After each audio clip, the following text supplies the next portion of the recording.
السلام علیکم ورحمۃ اللہ وبرکاتہ۔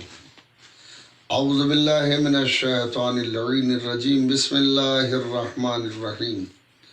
الحمد للہ رب العالمین والصلاة والسلام علی سید الانبیاء والمرسلین واہل بیتہ الطیبین الطاہرین، اما بعد، بسم اللہ الرحمن الرحیم۔ والعصر ان الانسان لفی خسر الا الذین آمنوا وعملوا الصالحات وتواصوا بالحق وتواصوا بالصبر۔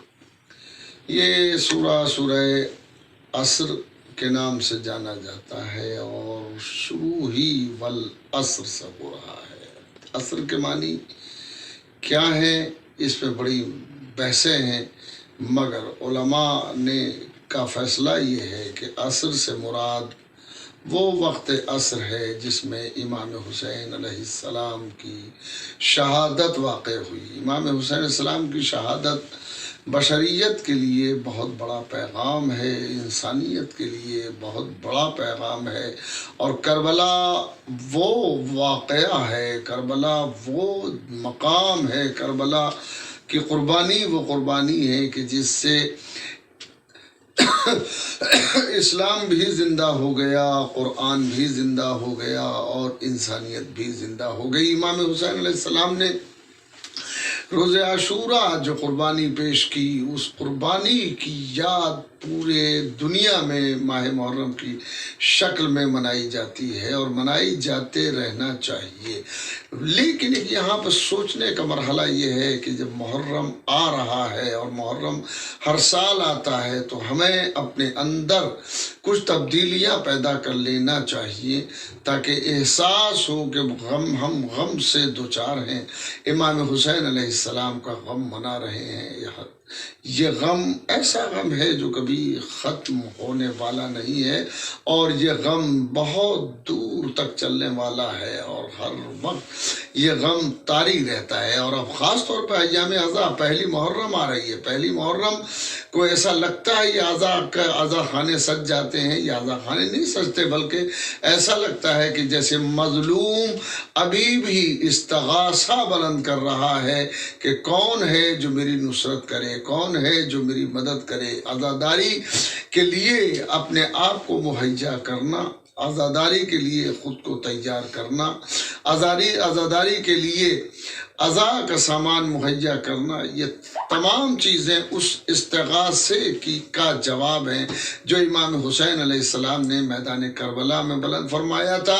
وہ بظاہر لگتا ہے حل من ناصر ینصرنا، کوئی ہے جو میری مدد کرے، یہ بظاہر تو ایسا لگتا ہے کہ جیسے امام حسین تنہا کھڑے ہوئے میدان کربلا میں ایک استغاثہ بلند کر رہے ہیں اور اپنے نصرت کے لیے کسی کو بلا رہے ہیں، مگر آپ یہ سوچیں کہ امام حسین علیہ السلام کی یہ آواز صرف کربلا تک محدود نہیں ہے، بلکہ یہ آواز کربلا سے اٹھی اور اکناف عالم میں چھا گئی، اطراف عالم تک پہنچ گئی، تاکہ حسین علیہ السلام کے مددگار ہر طرف سے آئیں۔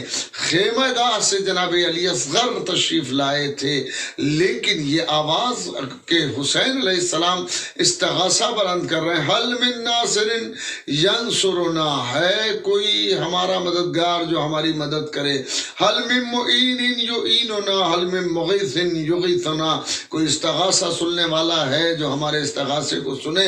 تو اس کے معنی یہ نہیں ہے کہ امام حسین علیہ السلام کا یہ استغاثہ کربلا تک محدود ہے، بلکہ یہ استغاثہ صبح قیامت تک جاری و ساری رہے گا۔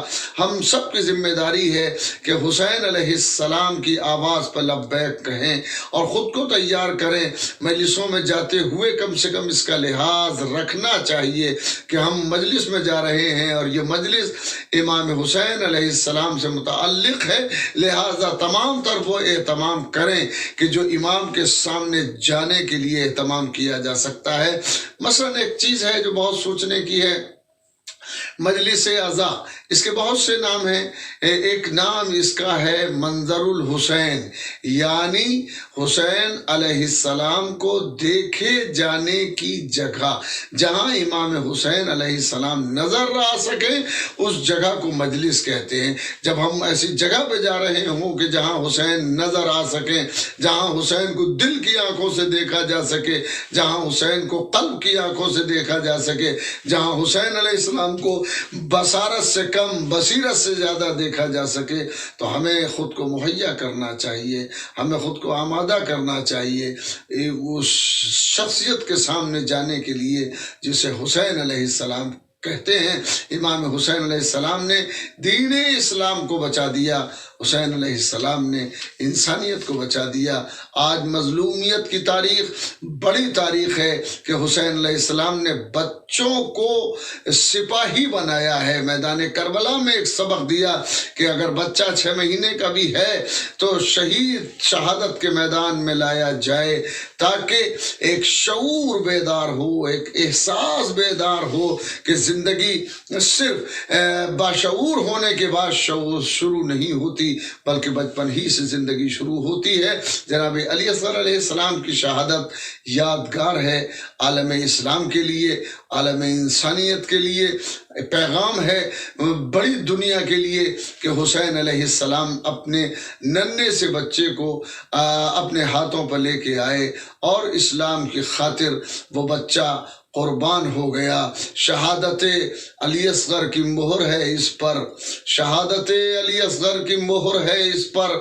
پڑھو یہ نامہ فتح و ظفر حسین کا ہے، شہادت علی اصغر کی مہر ہے اس پر۔ پڑھو یہ نامہ فتح و ظفر حسین کا ہے، پڑھو یہ نامہ فتح و ظفر حسین کا ہے۔ اور ستم کا تیر لگا مسکرا دیے اصغر، جگر نہ دیکھو یہ لخت جگر حسین کا ہے۔